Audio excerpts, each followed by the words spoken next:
सागर और मीनू ने लिया फैसला, लड़ेंगे अपने प्यार के लिए सारी दुनिया से और अपनों से भी। इधर अनुपमा ने कोई जवाब नहीं दिया अनुज के प्रपोजल का। तो दोस्तों, आप सभी का स्वागत है मेरे यूट्यूब चैनल बबीता की वाणी पर।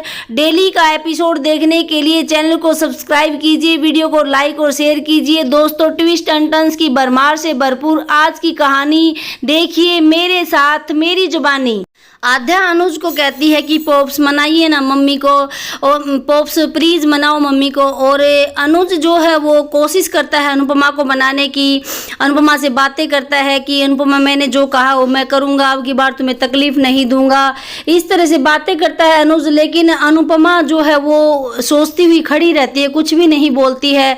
तो अनुज जो है घुटनों के बल बैठ जाता है अनुपमा के सामने। जी हाँ दोस्तों, घुटनों के बल बैठकर अपने प्यार का इजहार करता है और कहता है कि अनुपमा मैं तुमसे बहुत प्यार करता हूँ अनु, क्या तुम मुझसे शादी करोगी दोबारा से। तो इस पर अनु जो है कुछ भी नहीं बोल पाती है और खड़ी रहती है बेचारी सहमी सी, और कभी भगवान की तरफ देखती है तो कभी अनुज की तरफ देखती है। इधर से किंजल और मीनू कहती हैं कि से यस मामी, और इधर से बापूजी भी कहते हैं कि बोल दो बेटा हाँ। इधर से आध्या भी कहती है से यस मम्मी, और इधर से डिम्पी और टीटू भी कहते हैं कि मम्मी हाँ कर दीजिए, प्लीज़ हाँ कर दीजिए। सागर भी कहता है कि अनुडी प्लीज़ हाँ कर दो, सभी कहते हैं। इधर से अन्ना भी कहता है कि अनु प्लीज़ हाँ कर दो, मना मत करो अनु प्लीज़ हाँ कर दो। फिर इधर से इंदिरा कहती है कि अनु कुछ तो बोलो, और नंदिता भी कहती है कि अनुडी कुछ तो बोलिए, लेकिन अनु जो हो कुछ भी नहीं बोल पाती। फिर बच्चे कहते हैं कि दादी हमने आपकी शादी नहीं देखी, हम आपकी शादी में नहीं थे, हम फन करना चाहते हैं, हम मज़े करना चाहते हैं, हम आपकी शादी देखना चाहते हैं, प्लीज़ हाँ कर दीजिए। और अनुज जो है वो इंतज़ार कर रहा होता है अनु की हाँ का, और बैठा हुआ होता है और देख रहा होता है अनु की तरफ। लेकिन अनु जो है वो बहुत ही अनकंफर्टेबल फील कर रही होती है, सोच रही होती है कि भगवान मैं इतना प्यार करती हूँ अनुज से, फिर भी मुझे क्या हो रहा है। और अनुज खड़े हो जाता है और खड़े होकर मजाक करता है कि अनु यार मेरे तो घुटने दुखने लगे और तुम कब हाँ करोगी। जब अनुज मजाक करता है कि मेरे घुटने दर्द करने लगे, तब अनुपमा सोचती है कि कपाड़िया जी आप रहने दीजिए, झूठ भी क्यों बोल रहे हैं, आप ये घुटने दर्द नहीं कर रहे हैं, आप मेरे जवाब का इंतज़ार कर रहे हैं लेकिन मैं आपको जवाब नहीं दे पा रही हूँ। तो अनुज भी मन मन में सोचता है कि कोई नहीं अनु, जब तुम्हारा मन करे तब तुम जवाब दे देना, मैं इंतज़ार करने के लिए तैयार हूँ। मुझे कुछ नहीं कहना है, तुम्हें कोई प्रेशर नहीं देना है, चाहे कोई कुछ भी कहे लेकिन मुझे तुम्हें कुछ नहीं कहना है। तो अनुपमा कहती है कि प्यार तो मैं आपसे बहुत करती हूँ लेकिन पता नहीं हाँ क्यों नहीं कह पा रही हूँ। तो अनुज कहता है कोई जल्दी नहीं है अनुपमा, तुम मुझे जब जवाब देना चाहो तब दे देना। तो ये दोनों चुप हैं। तो बापूजी कहते हैं कि बेटा तुम दोनों चुप क्यों हो। फिर आध्या भी कहती है कि पॉप्स आप चुप क्यों, मम्मी आप चुप क्यों हो, कुछ तो कहिए। लेकिन अनुपमा जो है कुछ नहीं बोल पाती। तो अनुज कहता है कि बापूजी मेरे किस्मत में इंतजार भगवान ने भर भर कर दिया है और मैं इंतजार करूँगा अनु का, जब तक अनु टाइम लेना चाहे मैं टाइम दूंगा अनु को। और हाँ इतनी श्योरिटी देता हूँ कि आगे से इस रिश्ते में मैं कभी भी अनु को कोई तकलीफ नहीं देने वाला हूँ। मैं हमेशा अनु को खुश रखने की कोशिश करूँगा, बाकी अनु की मर्जी है जब वो कहना चाहे। इस पर किंजल भी कहती है कि हाँ मम्मी आप जितना वक्त चाहे ले ले, लेकिन सोच समझ कर फैसला लेना। और इस पर अनुज हंसकर अनुपमा से कहता है कि अनु तुम चाहे जितना वक्त लो लेकिन मुझे हमेशा खड़ा पाओगी तुम्हारे साथ के लिए, तुम्हारे प्यार के लिए, और मैं तुमसे प्यार करता हूँ, तुमसे ही करता रहूँगा मरते दम तक। और फिर सभी वहाँ से चले जाने के लिए तैयार होते हैं। बा कहती है कि अब हमें चलना चाहिए और सारे बारी बारी से वहाँ से चले जाते हैं। सागर मीनू से कहता है कि मीनू मुझे बहुत डर लग रहा है। मीनू कहती है कि डर तो मुझे भी लग रहा है लेकिन हम दोनों ने क्या डिसाइड किया था तुम भूल गए। और फिर दोनों याद करते हैं उस बात को कि हम लड़ेंगे अपने प्यार के लिए, चाहे दूसरों से लड़ना पड़े चाहे अपनों से लड़ना पड़े। और दोनों एक दूसरे का हाथ पकड़ते हैं और फिर डिसाइड करते हैं कि जो भी हो जाए हम एक दूसरे के प्यार के लिए लड़ेंगे।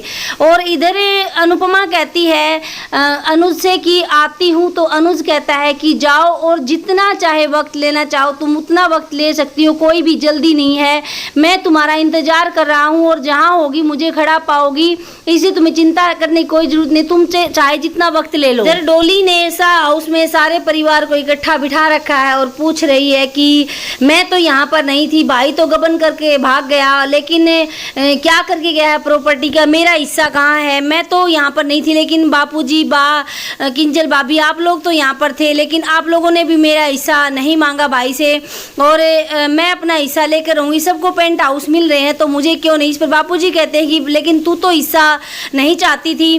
तो कहती है कि मैं हिस्सा नहीं चाहती थी, लेकिन अब मुझे चाहिए, क्योंकि मैं संजय के घर में नहीं रहना चाहती हूँ और मैं यहाँ इंडिया शिफ्ट हो चुकी हूँ।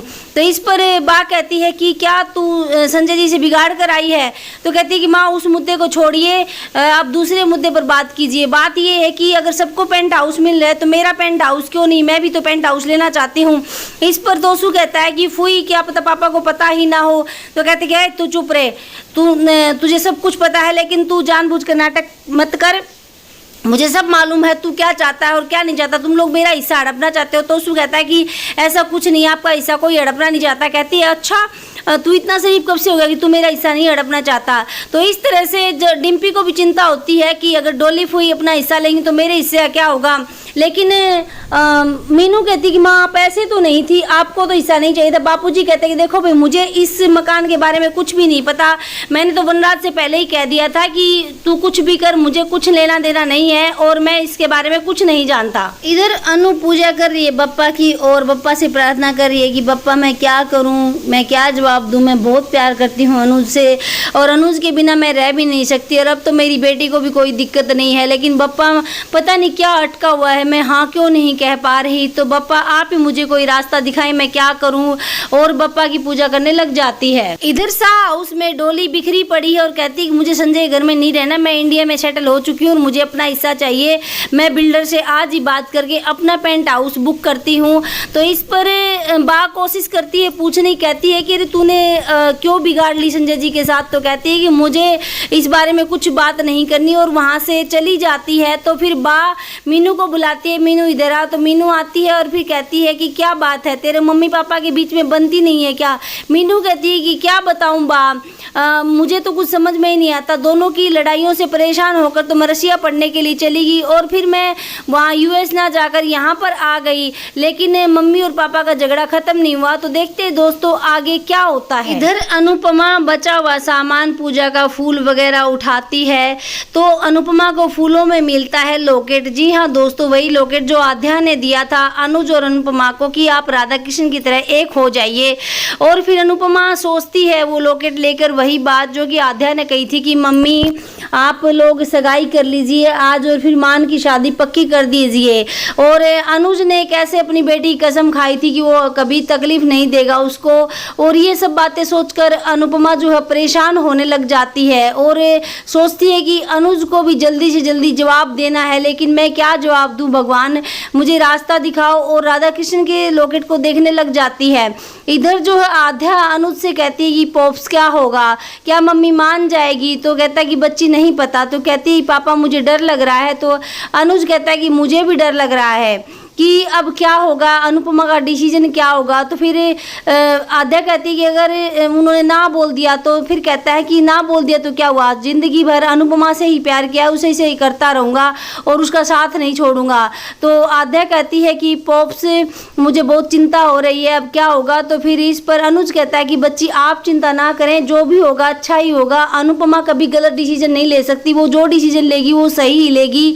और समझाता है आध्या को कि तुम चिंता मत करो। फिर आध्या कहती है ठीक है पॉप्स मैं यहाँ से जा रही हूँ। फिर अनुज मन ही मन में सोचता है कि अनु मैं तुम्हारा कभी साथ नहीं छोड़ूंगा, तुम चिंता मत करो, मैं हमेशा तुम्हारे साथ हूँ, जब तुम मुड़ोगी पीछे तो मुझे ही खड़ा पाओगे। और फिर लॉकेट देखता है वही राधा कृष्ण वाला जो कि आध्या ने उसको दिया था।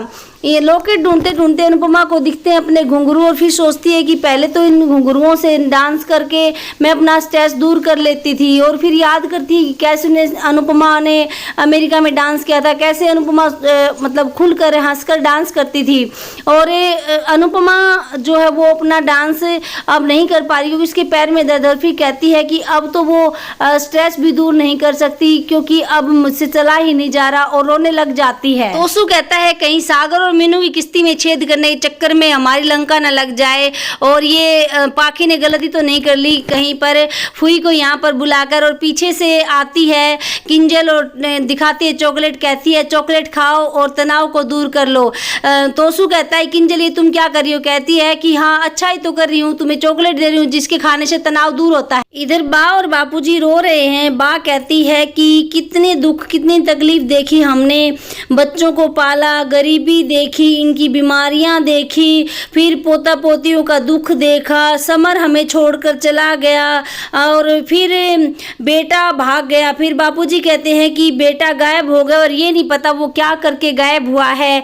और इधर से एक पोता एक पोती घर पे बैठे हैं, पाखी का तलाक हो गया है, हमें और क्या क्या देखना बाकी है। दोनों रो रहे होते हैं। और फिर बा कहती है कि बेटी की तरफ से सुख था, सोच रहे थे कि डोली खुश है अपनी लाइफ में, लेकिन डोली भी अलग हो गई है संजय जी से, तो अब हमें और क्या दुख देखना बाकी रह गया है। जो भगवान ने हमें जिंदा रखा है, भगवान ने हमें उठा क्यों नहीं लेता? तो बापूजी कहते हैं कि हाँ भगवान ने पहले उठा लिया होता तो आज ये दिन देखने को नहीं मिलता। भगवान या तो औलाद हमें दे ही नहीं, या औलाद दे तो इतना दुख ना दे। तोसू किंजल के हाथ से चॉकलेट छीन कर फेंक देता है। तो किंजल कहती है कि तोसू अपना गुस्सा इस चॉकलेट पर तो मत उतारो। तो पर तोसू कहता है कि तुम क्या चाहती हो कि हम अपना हिस्सा छोड़ दें? कहती कि मैंने तो नहीं कहा तुम अपना हिस्सा छोड़ो। और फिर कहता है कि ये फुई भी अपना हिस्सा मांगने के लिए आ गई है, तुम तो मेरा साथ दोगी ना इस लड़ाई में। तो फिर किंजल कहती तोसू तुम मजाक कर रहे हो क्या? मैं तुम्हारा साथ, तुमने कभी मेरा साथ लिया है और लेना चाहा है? मैं तुम्हें कुछ नहीं कह सकती। तो इस पर तोसू कहता है कि तुम्हारा बड़ा है, तुम्हारा ससुराल में भी हिस्सा होता है, तुम्हारा मायके में भी हिस्सा होता है। तो किंजल कहती है कि हाँ फुई का उतना ही हिस्सा है जितना तुम्हारा हिस्सा है, डोली फुई अपना हिस्सा लेकर ही रहेंगे, अच्छी बात है ले ले। तो इस पर तोसू कहता है कि हम अपना हिस्सा नहीं देंगे, वो अपना वो हमारा हिस्सा छीनने आई है। तो इस पर किंजल कहती है कि वो नहीं छीनने आई, तुम उनका हिस्सा मार रहे हो। तो तोसू कहता है कि मैं भी देखता हूँ कि डोली फुई कैसे अपना हिस्सा लेती हैं, तो तुम तो मेरा साथ दे रही हो ना। तो किंजल कहती है कि मजाक करने की जरूरत नहीं है, मैं किसी का साथ वात नहीं दे रही। तो कहता है कि फुई की चमची बनने की भी ज्यादा जरूरत नहीं है। तो किंजल कहती है वो तुम्हारा काम नहीं मेरा काम है। अनुपमा कुछ सोचती हुई आ रही होती है कि अनुपमा का पैर फिसल जाता है और गिरने लग जाती है, लेकिन अनुज दूसरी तरफ से आ रहा होता है। अनुज अनुपमा को बचा लेता है और अनुपमा अनुज की बाहों में होती है और अनुज अनुपमा को देखता है, अनुपमा अनुज को देखती है और कुछ सोचती रहती है, कुछ नहीं बोलती है। और अनुज भी अनुपमा से कुछ नहीं कहता है, बस केवल एक दूसरे को देखते रहते हैं। और थोड़ी ही देर बाद अनुपमा जो है वो पकड़ ढीली करती है और छुड़ा कर चली जाती है। तो अनुज अनुपमा को देखता रह जाता है, लेकिन पीछे से बापूजी आ जाते हैं। बापूजी कहते हैं कि बेटा अच्छा लगा, तुम ऐसे वक्त दे रहे हो मेरी बेटी को, तुम उसका ख्याल रख रहे हो। तो इस पर अनुज कहता है कि बापूजी दूंगा वक्त, क्यों नहीं दूंगा, और करूंगा इंतजार, जब तक वो चाहेगी तब तक उसका जवाब नहीं मांगूंगा।